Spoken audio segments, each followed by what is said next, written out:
Hi అండి. మీకు విషయం చెప్దామని నేనైతే వీడియో చేస్తున్నానండి.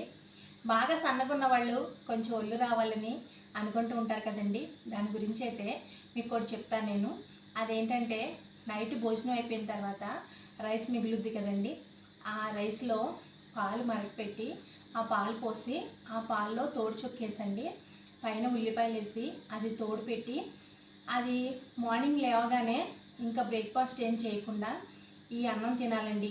ఈ పెరుగన్నం తింటే అలా ప్రతిరోజు తింటూ ఉండాలి. అలా ఒక్క నెల రోజులు తింటే రిజల్ట్ అయితే కనిపిస్తుందండి. ఎలా అంటే నా టీనేజ్లో అయితే నేను చాలా సన్నగా ఉండేదాన్ని. అమ్మ అయితే నాకు రోజు ఇలా పెట్టేదండి. నైటు మిగిలిపోయిన అన్నం పాలు తోడు చుక్క వేసి ఉల్లిపాయ ముక్కలు వేసి తోడు పెట్టి ఉదయాన్నే టిఫిన్ పెట్టకుండా ఈ రైస్ అయితే తినమని అనేది. నేనైతే చాలా రోజులు తినేదాన్ని.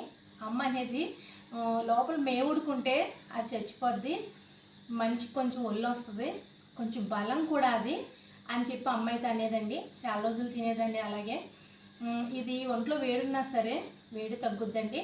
ఒకరోజు 2 రోజులు అయితే కాదు, ఒక నెల రోజులైనా సరే అలా డైలీ టిఫిన్ మానేసి నైటు మిగిలిన రైస్లో పాలు తొలిచుక్క వేసి అందులోనే ఉల్లిపాయ ముక్కలు కూడా వేసి తోడు పెట్టి ఉదయాన్నే సాల్ట్ కలుపుకొని ఆ అన్నం తింటే వేడంతా తగ్గిపోద్దండి. బాగా సన్నగా ఉన్న వాళ్ళు కొంచెం గొల్లిరుగుతారు అని అమ్మ అయితే అనేది. అదైతే కరెక్ట్గా జరుగుద్దండి. మీకు ఇష్టమైతే మీరు ఇది చేస్తారని చెప్పి నేనైతే ఈ వీడియో చేశానండి.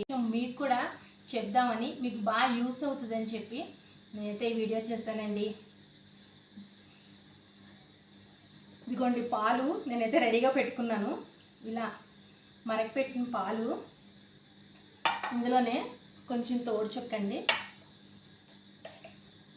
ఇలా తోడు చుక్క వేసి ఇందులో ఇదండి ఒకసారి ఇలా బాగా కలిపేసి, అమ్మ అయితే ఇలా తోడు పెట్టేది. అలా ఇలా తోడుకుంటారమ్మా అని నేనైతే అనేదాన్ని. లేదమ్మా తోడుకుంటుంది అని చెప్పి అమ్మ అనేది. మార్నింగ్ అయితే చక్కగా తోడుకుని ఉండేదండి. అలాగే నేను తినేదాన్ని. మీకు కూడా యూజ్ అవుతుందని చెప్తున్నాను. ఇలాంటి ఉల్లిపాయ ముక్కలు అయితే ఇలా పొడుగ్గా కోసు.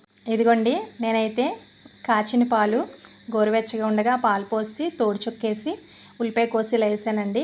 మార్నింగ్ ఇందులో సాల్ట్ కలుపుకొని టిఫిన్ మానేసి ఇది తింటే చాలా హెల్తీ ఫుడ్ అండి. బాయ్ అండి.